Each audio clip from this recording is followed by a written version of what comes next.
In the middle, you have a human-headed bird standing on some trees.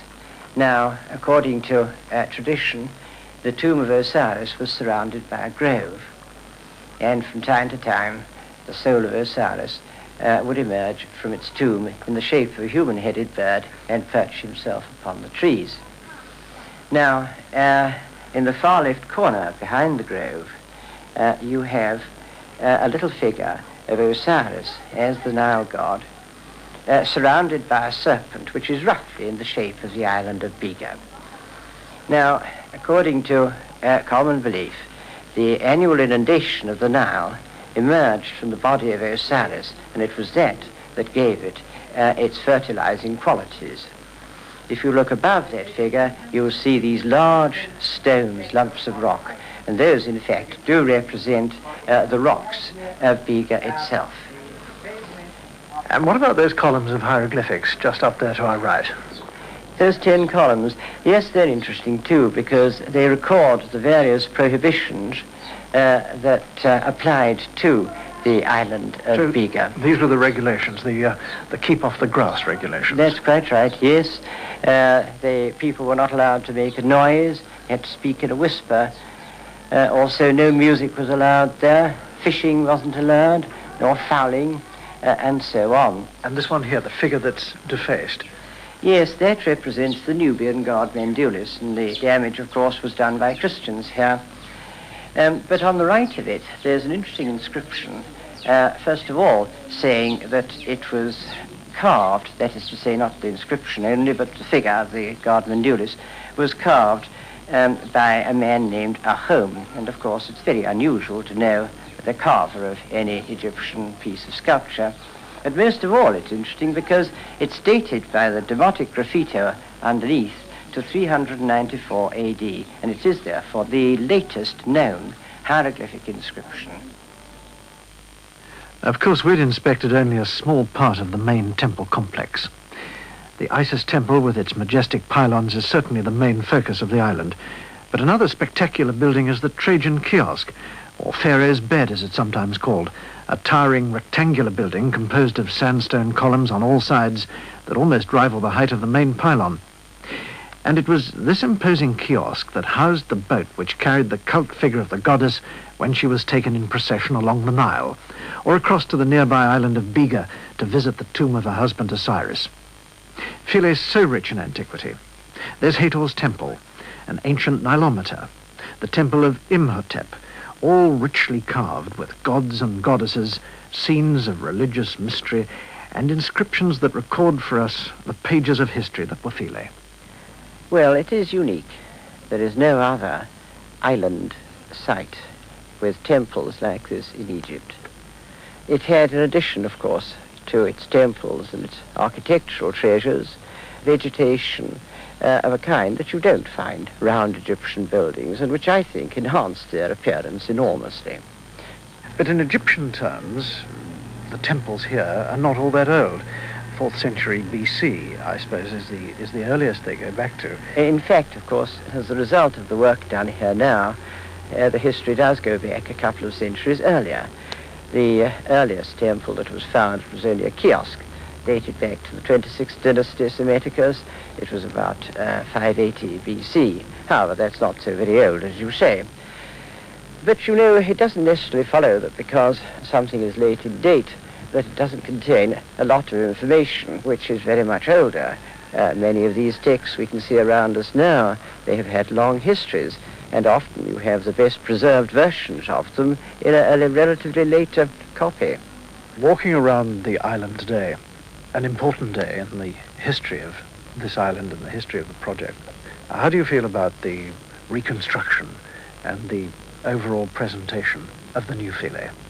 Well, perhaps as an interested party, I shouldn't comment, but I have spoken to very many people at the celebration today, and no one that I have spoken to has found any serious fault with it. It is a most impressive group of monuments, there's no doubt about it.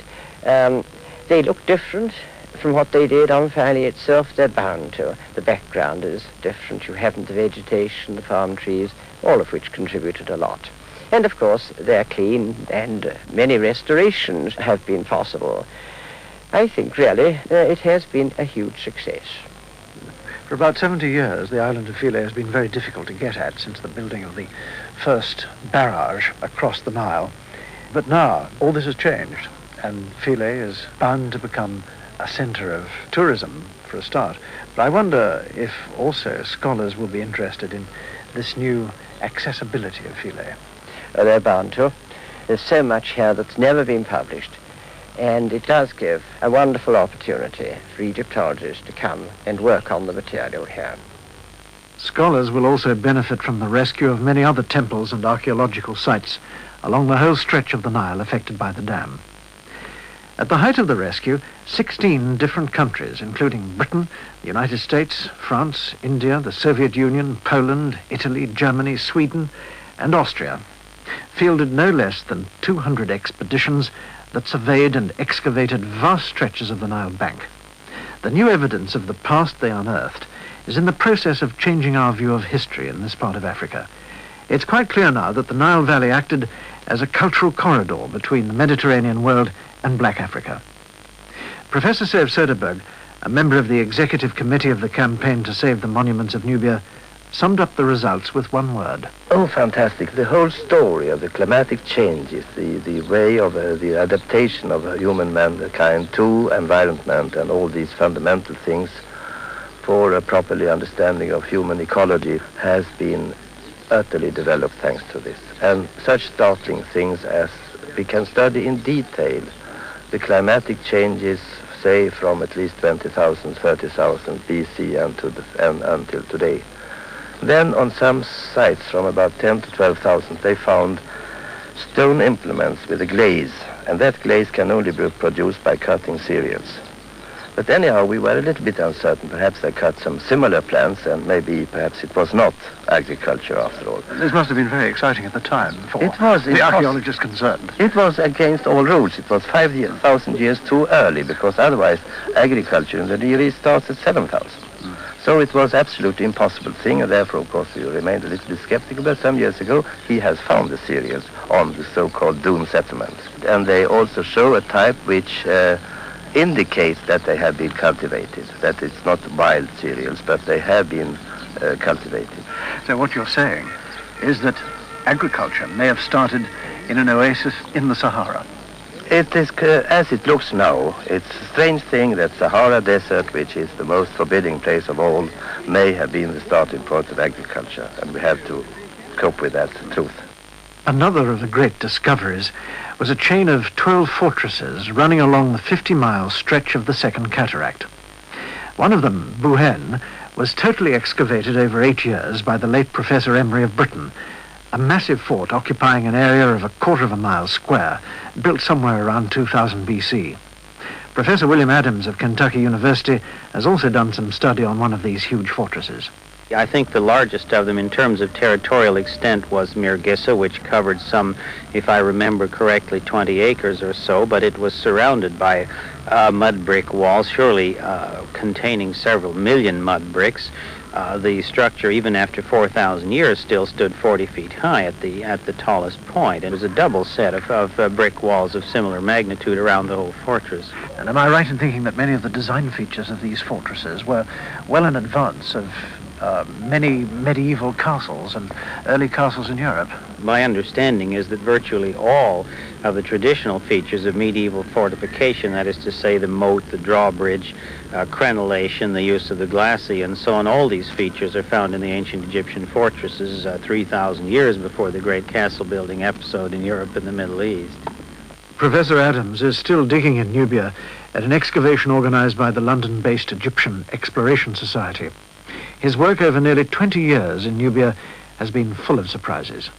Well, I have to say that the campaign was certainly full of surprises for me, because I knew absolutely nothing about Nubian or Sudanese history when I was drafted there in 1959, so everything was a surprise. But surely everyone was surprised by many of the things that we found. We were just unprepared for monumentality, the size, the complexity of a good many of the sites and structures that we got into, and we were surprised by particular finds in a good many cases. For example, what sort of things? Well, I think probably the most spectacular and obvious example was the great medieval Christian cathedral at Fotis, which was excavated by a Polish expedition. When we began the survey, we were very conscious of this large mound at Fotis. Most of us assumed that it was one of these stratified tells which had grown up over a period of centuries with a lot of different layers of habitation in it. Now, whereabouts along the Nile was this? Well, this was within a mile of the Egyptian frontier in the extreme far north of the Sudan, and actually because our survey began at the north and worked southward, it was one of the first areas that we ourselves investigated, but we knew that this great comb was far beyond our limited resources, and so we recommended that a foreign expedition be recruited, so to speak, to work in Fotis, and the Poles volunteered to take it on. What they found when they tackled this great mound was not a stratified tell at all, but simply one great cut stone cathedral, a building which had been buried from floor to ceiling in drifted sand. On its walls was a series of brightly colored mural decorations, if I remember, some 175 of them in all. And they have contributed a whole new chapter to artistic history because they're the only medieval murals in the Sudan which haven't been despoiled by vandals since the introduction of Islam. Just how much work is still going on? In the area threatened, or let's say in the area inundated by Lake Nasser, by the Aswan High Dam, there's only one archaeological site still under excavation, and that's the one that I've been directing for some years now at Kasr Ibrim. As it happens, Kasr Ibrim was a fortified citadel, a walled citadel high on a bluff overlooking the Nile, some 200 feet above the river. Sufficiently high so the lake hasn't quite reached it, but instead of being perched on its mountaintop, it's now actually an island in the lake completely surrounded by water. But it's an incredible place, a town site, a religious site, a military site, an important administrative and manufacturing center, continuously occupied at least from the Egyptian New Kingdom, which would say 1300 BC, down to about 150 years ago. So we have over 3,000 years of continuous occupation on the site, and we have total preservation of every kind of perishable remains. We are, from an average season's excavations, we're getting over 20,000 fragments of textile, for example. We're running into textiles. Textiles, cloth, yes. From this season's excavations so far, we have 600 or 700 documents on papyrus and nearly 2,000 on paper. From what sort of periods? From all different periods. We have documentary evidence in Kasr Ibrim in 11 different languages, believe it or not, beginning with Egyptian hieroglyphics and ending with Arabic and Turkish, and with all the intervening languages that were used in Nubia. So this is an incredibly rich site. It's totally unprecedented in my experience, and in fact the preservation is unprecedented because the site was so high above the river that it's never been affected by any kind of moisture. The economic future of Egypt's growing population now depends on the control of the waters of Lake Nasser held behind the Aswan High Dam. The rich history of Nubia could easily have been drowned, but now the temples are saved. I wondered, though, at what cost to Egypt and the world? If I say the figure of $100 million, I think I'll be on the safe side. Of which Egypt has paid about half. Yes, Egypt about $50 million. Yes, about. It must be thought by many people in Egypt, and indeed other third world countries, that this is a very large amount of money to be paying out to preserve the past, when so much has to be done in the present to improve the standard of living for people, particularly in Egypt. When Egypt had contributed to the salvage of its monuments, it means that she took care of her mind, of her thought, of her past and her future. We are not only living to improve, for example, our modern life, but also to take care of our past, because this past is part of ourselves, it's part of our body, it's part of our history. And now we can say the most ancient agricultural people or cultivating people are the Egyptians. This is a fact. Therefore, when we are taking care of our culture, of our history, we are not taking care of only the history of Egypt, but the history of mankind. I believe that this is not an Egyptian civilization only, it is a civilization which is a part of the civilization of each nation and of each country.